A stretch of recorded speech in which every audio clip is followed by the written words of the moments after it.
Hello guys, आज हम करेंगे important questions of halo alkanes and halo arenes या अल्काइल हैलाइड और अराइल हैलाइड। पहला क्वेश्चन है why alkyl halide give alkyl cyanide on reaction with KCN but alkyl isocyanide with AgCN। तो इसमें वो क्या कहना चाहता है कि अगर अल्काइल हैलाइड का रिएक्शन होता है KCN के साथ तो मेन प्रोडक्ट बनता है हमारे पास साइनाइड RCN। ठीक है, ये साइड प्रोडक्ट KX आ जाएगा, हेलोजन कोई भी हो सकता है। और लेकिन अगर सेम रिएक्शन हम करते हैं AgCN के साथ तो हमारे पास बनता है आइसोसाइनाइड। तो इसका रीज़न क्या है? तो रीज़न बेटा सिंपल है कि जब हम KCN लेते हैं ये एक आयनिक कंपाउंड है। तो आयनिक कंपाउंड की टेंडेंसी क्या होती है, ये आयंस में ब्रेक हो जाएगा K positive and Cn negative, या हम बोलते हैं ये डिसोसिएट हो जाता है into K positive and Cn negative, जिसके कारण यहाँ पे कार्बन फ्री है अटैक को, इसीलिए एल्काइल साइनाइड बनता है क्योंकि कार्बन की तरफ एल्काइल ग्रुप जो है वो अटैक करेगा। वैसे भी हमें पता है कि cyanide is an ambient ligand. तो एम्बिडेंट लाइगेंड क्या होते हैं, जिसमें दो डोनर एटम हैं, एक कार्बन और एक नाइट्रोजन। तो ये दोनों की तरफ से बॉन्ड बना सकता है। कार्बन की तरफ से बनाएगा तो साइनाइड, नाइट्रोजन की तरफ से बनाएगा तो आइसोसाइनाइड।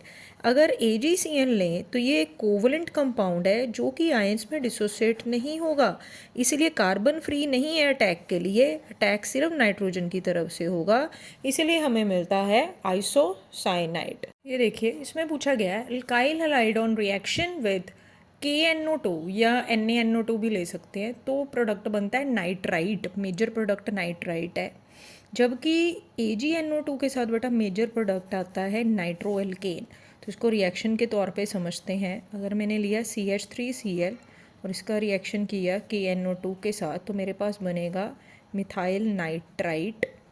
जबकि अगर मैं सेम यहाँ पे AgNO2 के साथ रिएक्शन करूँ तो मेरे पास मेजर प्रोडक्ट बनेगा मिथाइल नाइट्राइट या फिर नाइट्रो एल्केन या नाइट्रोमिथेन बन गया।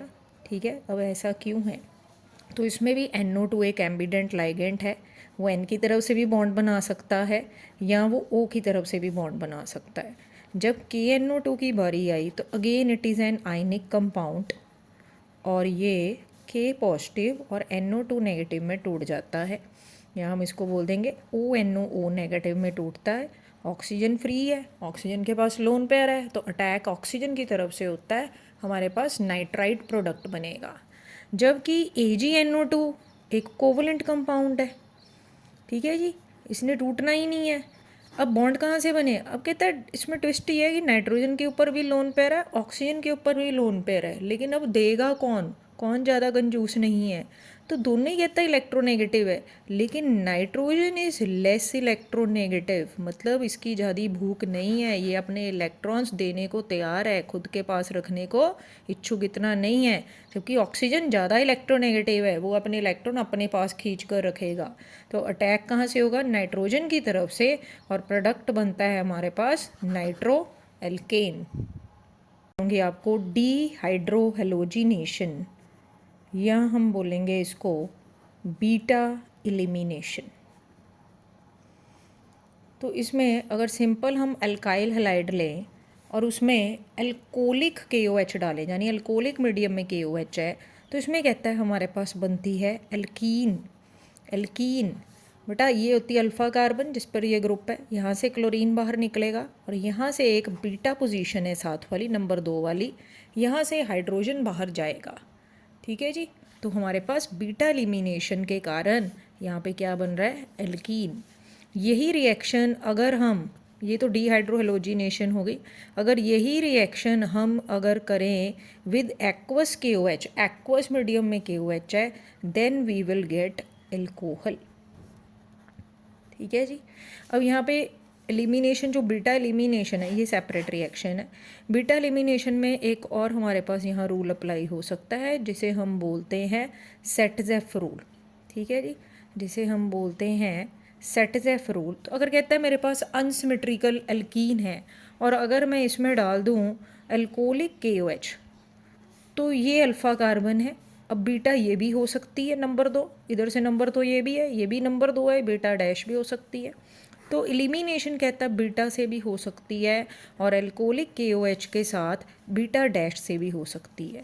अगर बीटा से होगी तो बेटा क्या बनेगा, हमारे पास 4 कार्बन है, we will get but 1 ene, we will get but 1 ene. जबकि अगर बीटा डैश से हो तो we will get here but 2 ene, we will get here but 2 ene. अब यहाँ पे अप्लाई होगा सेटजेफ रूल। तो सेटजेफ रूल क्या कहता है कि अगर मेरे पास इस तरह से एलिमिनेशन रिएक्शन हो रहा हो और पॉसिबिलिटी हो 2 एल्कीन्स बनने की, तो वो वाली एल्कीन ज़्यादा मेजर प्रोडक्ट बनेगी विच इज़ मोर सब्स्टिट्यूटेड, क्योंकि उसके हाइपर कंजुगेटेड स्ट्रक्चर ज़्यादा होंगे और हाइपर कंजुगेशन स्टेबिलिटी लाएगी, तो ब्यूट 2 इन मेजर प्रोडक्ट होगा। ठीक है जी। अब क्वेश्चन आता है कि हमारे पास यहाँ पे एक्वस मीडियम और एल्कोहलिक मीडियम में डिफरेंट रिएक्शन क्यों हो रहा है, तो उसके बारे में देखेंगे आगे। अब यहाँ पे देखिए, अगर एल्काइल हैलाइड का रिएक्शन एक्वस KOH के साथ होता है तो हमारे पास एल्कोहल क्यों बनता है, क्योंकि इंटरमीडिएट यहाँ बनेगा OH नेगेटिव, जो कि एक बढ़िया न्यूक्लियोफाइल है। ठीक है जी। बढ़िया न्यूक्लियोफाइल का काम क्या है, न्यूक्लियोफिलिक सब्स्टिट्यूशन, यानी कि एक वीक न्यूक्लियोफाइल हट जाएगा और उसकी जगह एक स्ट्रॉन्ग न्यूक्लियोफाइल आ जाएगा। ठीक है, जो इसकी नेचर है वही करेगा ना भाई। ठीक है, बढ़िया बेस है। लेकिन अगर ऑन द अदर हैंड अगर मैं एल्कोहलिक KOH ले लूँ तो मेरे पास एल्कीन क्यों बनती है, एलिमिनेशन रिएक्शन क्यों होता है, डीहाइड्रोहेलोजिनेशन भी बोलते हैं, क्योंकि हाइड्रोजन और हेलोजन दोनों रिमूव हो रहे हैं। डी मतलब removal of halogen from alpha position और बीटा पोजीशन से हाइड्रोजन जाएगा। रीज़न है कि यहाँ पे अल्कोक्साइड आयन बनता है, जो कि एक बढ़िया बेस है, जो कि एक बढ़िया बेस है अल्कोक्साइड आयन। और बेस का काम क्या होता है, बेस का काम है बेटा बीटा पोजीशन से हाइड्रोजन एब्स्ट्रैक्ट करना। तो it abstracts hydrogen from beta position. ठीक है जी। एब्स्ट्रैक्ट का मतलब निकाल देता है बीटा पोजीशन से हाइड्रोजन, और क्या फॉर्म करेगा, ये फॉर्म करता है एल्कीन।